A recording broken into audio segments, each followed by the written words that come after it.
Mengembalikan gigi yang copot karena benturan. Banyak orang yang belum tahu hal ini. Kalau sewaktu-waktu lu kena musibah, entah kecelakaan, terjatuh waktu olahraga atau bermain, atau tertonjok mungkin, jangan lu buang gigi itu. Lu cari, lu simpen dengan tata laksana yang tepat.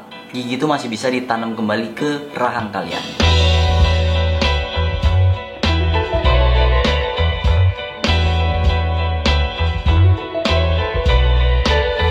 Halo, gua Gani, kembali lagi di channel gua Gan FM. Gigi bisa copot dari rahang dengan seketika. Hal ini bisa terjadi karena adanya benturan. Benturan yang dimaksud adalah terjatuh waktu olahraga, atau terjatuh saat bermain, atau mungkin ketonjok. Lalu bisa juga karena laka lantas atau kecelakaan lalu lintas. Kecelakaan memang bukanlah hal yang setiap orang inginkan, tapi kecelakaan ini adalah sebuah bentuk musibah, dan musibah ini nggak ada yang mau, dan kita tidak tahu musibah itu kapan datangnya. Nah, sebelum musibah itu datang, kita harus membekali ilmu-ilmu dalam hal-hal emergensi. Kecelakaan kan termasuk emergensi ya. Gigi yang paling sering copot karena kecelakaan atau terjatuh atau ketonjok itu biasanya gigi depan atas. Kalau udah kejadian giginya copot terus nggak dikasih tata laksana yang tepat, maka yang ada gigi itu bakal ompong, berujung memakai gigi palsu. Jadi sebelum hal itu terjadi, gue mau ngasih tahu hal apa saja yang perlu diperhatikan untuk menyelamatkan gigi yang udah copot itu biar nggak ompong. Oh ya, informasi ini kan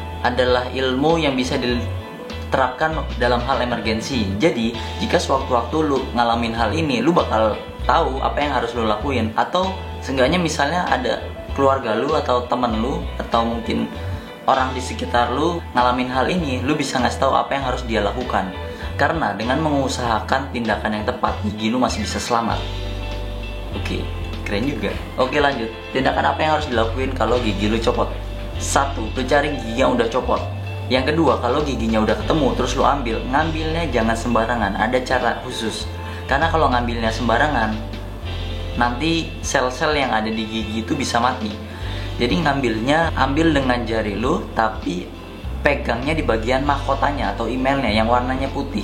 Pas sudah lu pegang, lu simpan baik-baik. Dan nyimpennya juga ada aturannya. Jangan nyimpan sembarangan. Jangan nyimpan di kantong, nyimpan di tangan dipegang ini, atau di dompet, jangan. Karena itu bukan uang. Ya apaan sih? Oke, lanjut.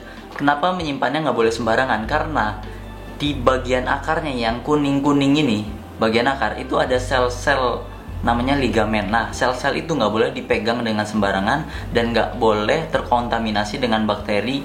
Di situ ada sel-sel yang harus dipertahankan, dan tempat menyimpannya ada 3 media penyimpanan. Yang pertama yaitu simpan di larutan salin. Nah, larutan salin ini bisa ditemukan di fasilitas-fasilitas kesehatan, atau bisa lo beli di apotek. Mungkin agak susah ya.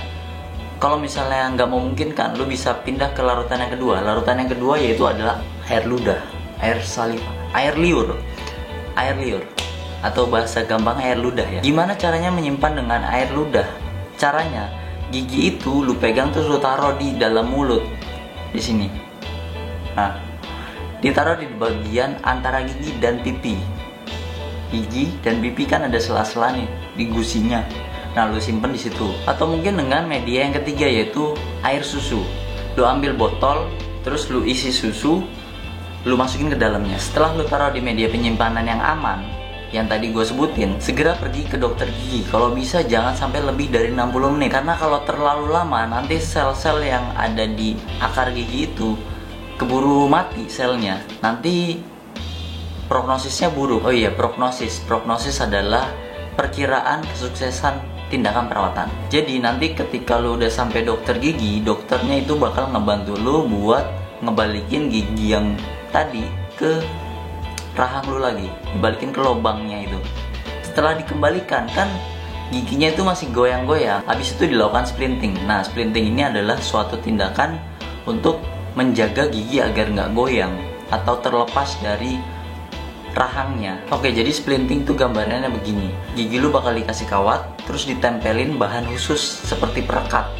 Jadi nanti giginya itu kayak diikat dengan gigi yang sebelah-sebelahnya, biar nggak goyang-goyang lagi. Kurang lebih kayak digesperin lah, dipagerin, bukan fiksasi. Pokoknya biar nggak goyang lah giginya itu.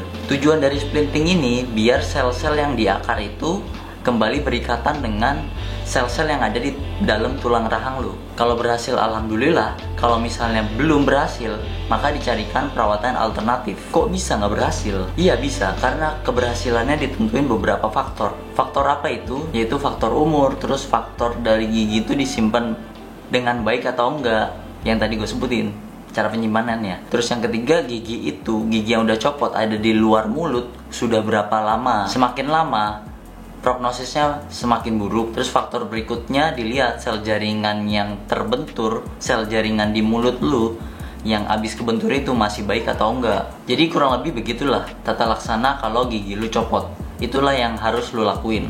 Oh iya, FYI, kalau misalnya lu masih penasaran atau mungkin penjelasan gue kurang jelas, lu bisa mencari di internet dengan keyword avulsi gigi. Jadi gigi yang copot itu namanya avulsi gigi. Dan nama perawatannya yang tadi giginya dimasukin ke rahang lagi, itu namanya reimplantasi gigi. Semoga video ini bermanfaat. Jangan lupa periksa gigi tiap 6 bulan sekali. Dan kalau lu suka dengan video ini, jangan lupa di subscribe, like, dan komen. Oke, thank you. Bye.